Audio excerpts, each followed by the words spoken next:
Welcome to Odd Spots, the show that explores the eccentric and intriguing things that people do. Today, we've cooked up a treat. From squashed tomatoes to minimalist dining.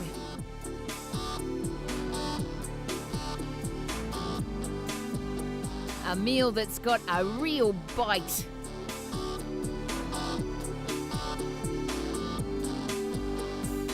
Lashings of bugs and slugs.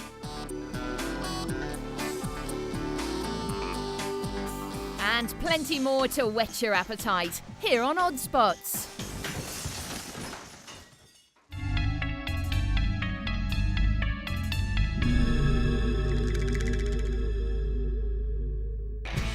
Just be careful if you're ordering the eggs here at New York's Le Parker Meridien Hotel. On offer is no ordinary omelette. These scrambled eggs will set you back $1,000.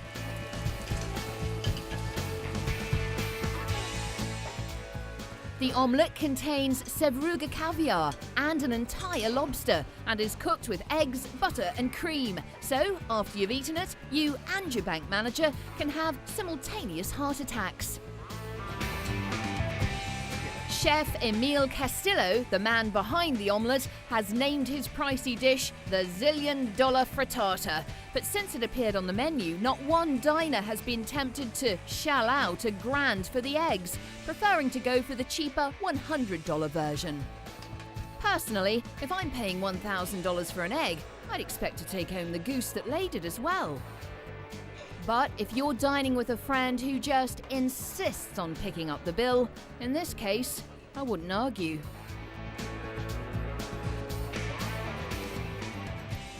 Well, if the price didn't put you off the eggs, this story certainly will.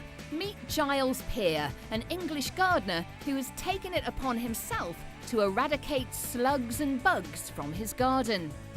But Giles isn't turning to pesticides. No, he's eating his way to a pest-free environment. Giles has a taste for worm pie and slugs and snails on toast, and he's encouraging others to do the same. Not likely, Giles. The market gardener discovered his taste for his garden's slimier guests when he accidentally took a drink from a beer-filled jam jar he was using to catch fruit-eating slugs. I knew there had to be alcohol involved somewhere in the story.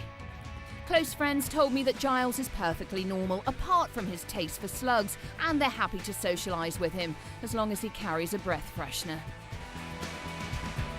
Giles says snails and slugs are high in vitamins and have been known to have an aphrodisiac effect.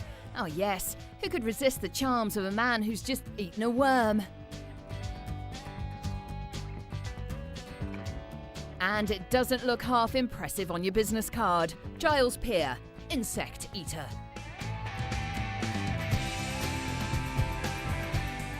Now here's a restaurant I'm sure Giles would feature in his good food guide. We're in China, and at this establishment, don't expect to see sausages and eggs on the menu. This is China's insect restaurant, and if you're in the mood for dragonfly, beetles or locusts, there's a table for two available at the back. For centuries, the Chinese have looked to insects to provide medicinal remedies, and here at the insect restaurant, after a good feed, you should leave feeling in tip-top condition. And if you thought eating a dim sim with chopsticks was a challenge, try picking up a fly. Grasshoppers and spiders are also on the menu. In fact, there's an insect dish that will cure almost any ailment. The restaurant is operated by a practitioner of Chinese medicine who keeps his cupboards well stocked with every sort of insect.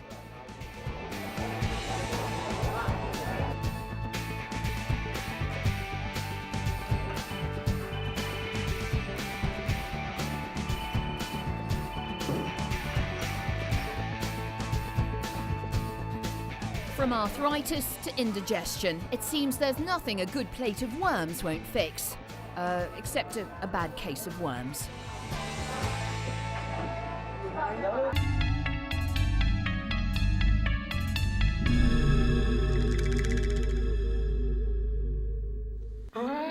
Every mother has said it, don't play with your food. But the members of this Vienna orchestra haven't taken the warning very seriously. In fact, they can be found playing with their vegetables most nights of the week.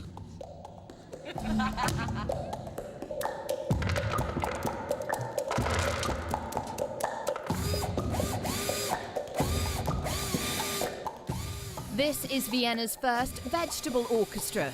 Well, I hardly thought it'd be their second.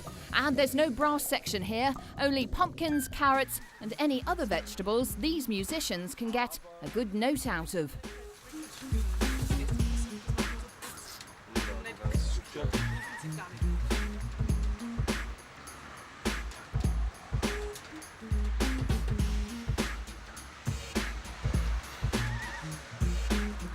Instead of tuning pianos and changing guitar strings, the musos hit the market in search of the perfect veggie for tonight's performance.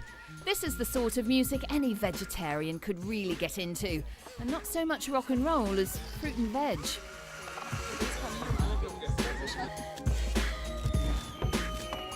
From carrot panpipes and a cucumber au faune to the pumpkin drum with leeks for drumsticks. I knew beans could be quite noisy, but who knew other vegetables could make such beautiful music?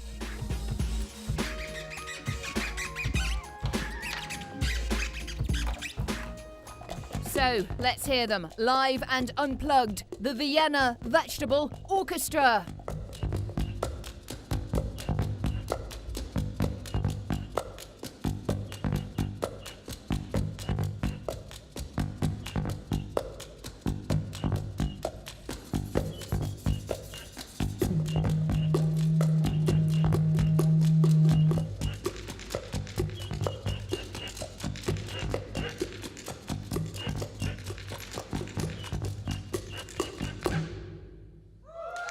But by the end of the evening, everything is starting to wilt, and it's hard to get a good note out of an old root vegetable. So, after a night of music, the musicians then boil up their instruments and make a nice pot of stew, and the audience members are invited to dig in. I think I'll pass on the veggies used as wind instruments, thanks.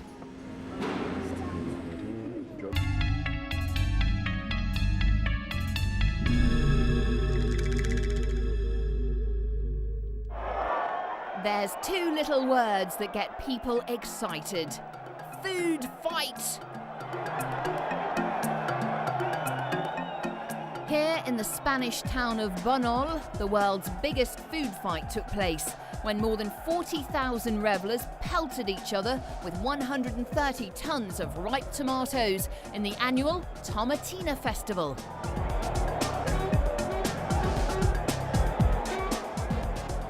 It's a fabulous way to get rid of a bit of pent-up aggression and find out what it feels like to be a human baked bean.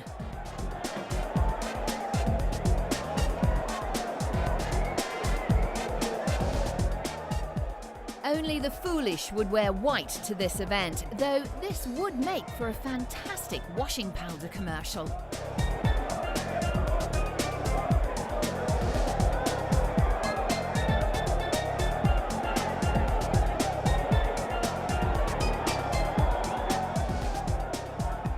It would be fun to change vegetables every now and then. Why not try throwing King Edward potatoes at next year's festival?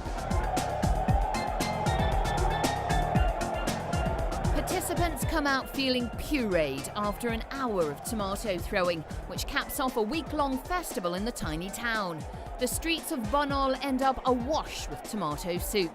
And of course, now I know why there never seems to be any good tomatoes left at my local supermarket.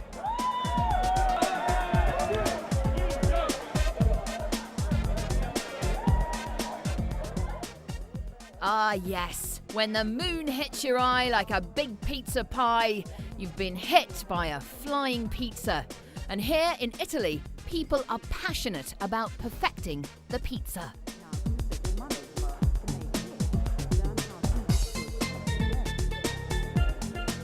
Top pizza chefs are in such high demand that a school has opened in Milan to teach beginners the fine art of pizza making. What may look like a round piece of dough covered with tomato paste to you is actually a very difficult dish to master. A good pizza shop can be a veritable gold mine, and the secret to making a crust is all in the crust.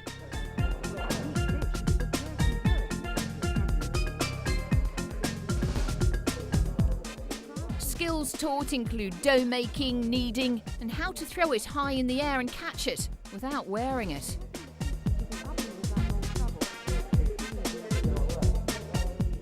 And if you'd like to enroll in the pizza school, it takes just 3 weeks and $800 to graduate with a degree in pizzology.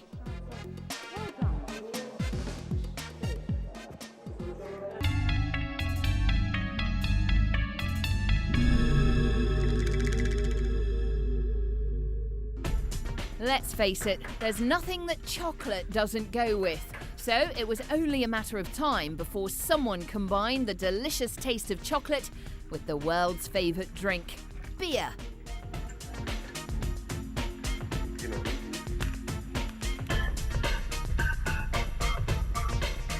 And leave it to the Germans to develop this calorie-laden delight.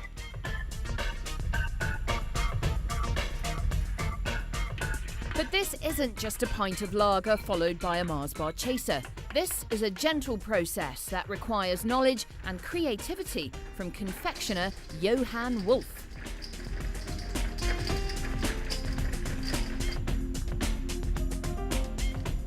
Just quietly, I think Johann has stumbled across a gold mine. I mean, what a fantastic Valentine's Day present. Chocolates for her, beer for him. Everyone's happy. As a romantic gesture, my boyfriend bought me a box of the chocolates and he thoughtfully sucked the beer out of the middle. Ah, what a sweetie.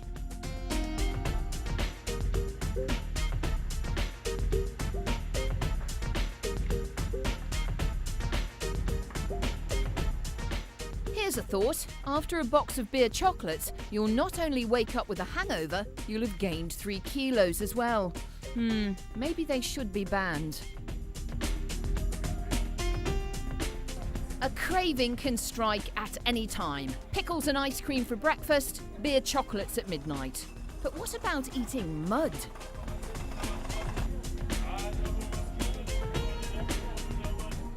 Here in South Africa, the hottest fast food seller on the streets of Johannesburg is chunks of clay.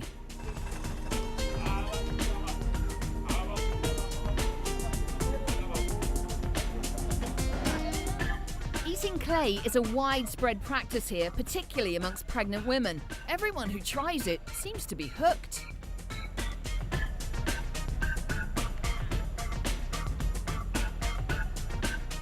Though we certainly don't recommend you start eating your way through your back garden. Here in South Africa, clay is famed for its gastrointestinal benefits. But there's just something about eating dirt that I don't find attractive. It's not a good look when it gets stuck in your front teeth, for starters.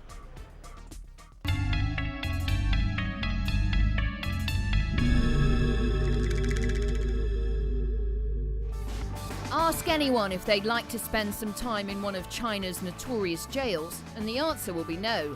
But an entrepreneur in Beijing is encouraging hip urbanites to experience life behind bars at his new prison restaurant.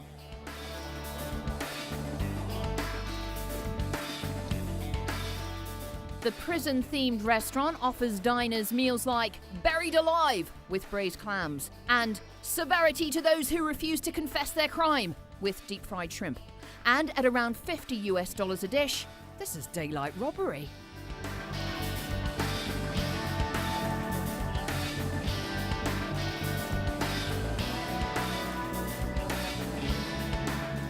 But where's the gruel and porridge? I don't know many prisoners who enjoyed a la carte dining while doing a life sentence.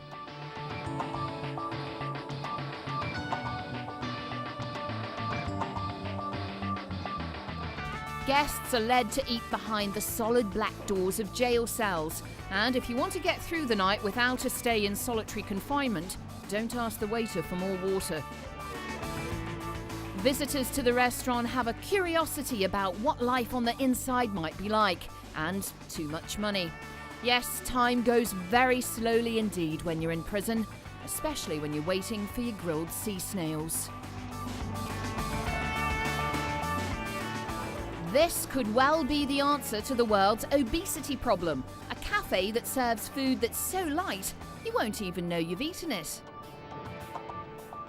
In fact, this restaurant has started serving nothing. That's right, just empty cups and plates.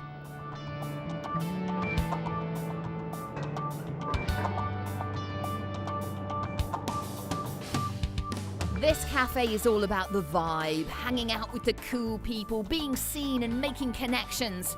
Food and coffee have been made redundant and would only get in the way.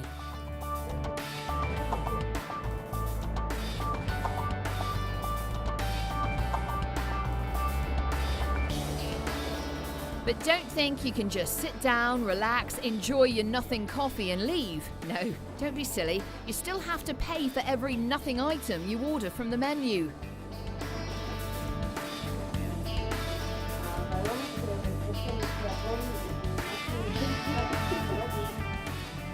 One positive, I guess it saves on washing up. I've eaten at the cafe several times, but just like Chinese food, half an hour later, I'm hungry again. Here, it's the atmosphere that's on sale, not the food. But really, it's grown-ups having an imaginary tea party. One couple have even booked the Nothing Cafe for their wedding reception. But if they're going to be cutting a nothing cake, I'll be taking a nothing present.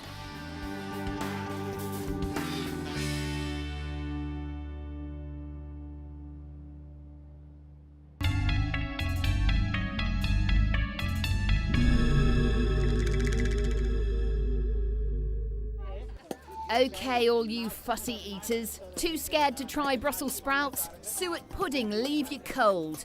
Then why not give this a go? It's a bug barbecue.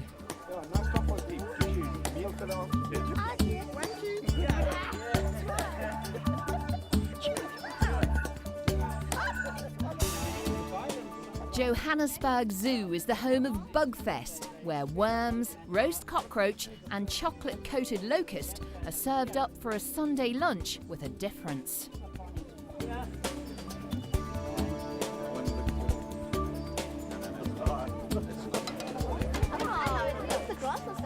Garden bugs, termites and worms are also included in the tempting buffet, served boiled in garlic and wine or in an omelette topped with cheese. Ah yes, worms and cheese. Who wouldn't be tempted?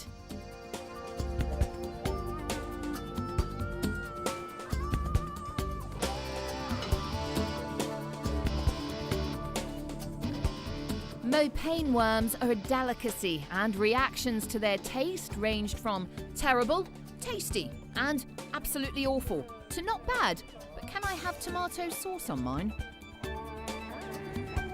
I'm a girl who loves my food, but when I bite into my dinner and it bites me back, I could lose my appetite.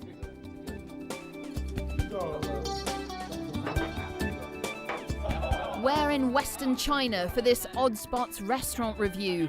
And hold on to your taste buds, the dish du jour is scorpion. But wait, it gets better. The scorpions are alive and they're poisonous.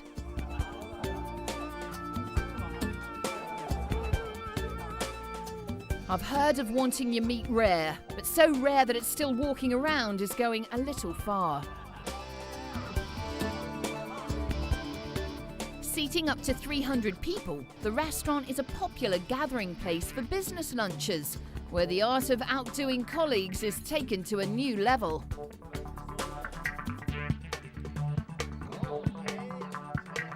Okay, so you landed that $1 million account, but can you eat a live scorpion?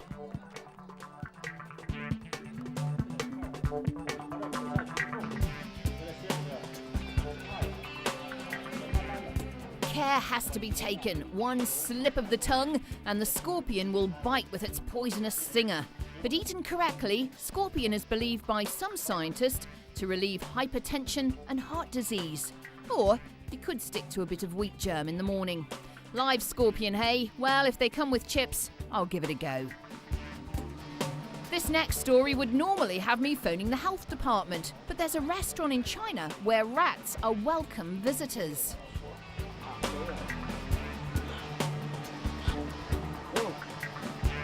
Forget fish and chips, curries and pizza. The new fast food is rat.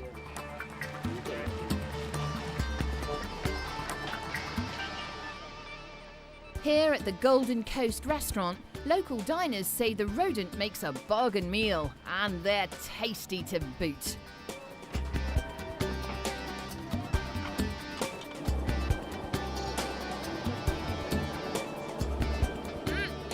Yes, please. I'll have a big bowl, but one with not quite so much rat.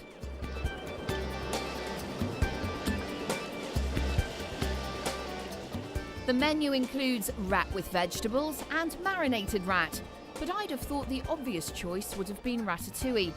The Golden Coast also serves sea snake, duck's tongue, earthworm, and of course, the piece de resistance, rat.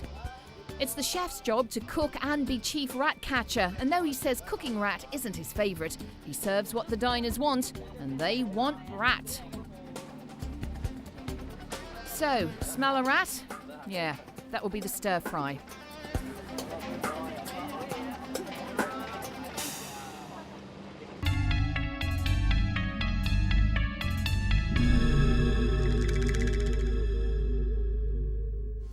Well, I'm afraid the plate is empty for this episode of Odd Spots.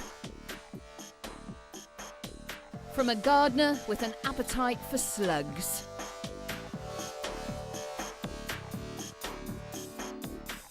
To making a meal out of bugs.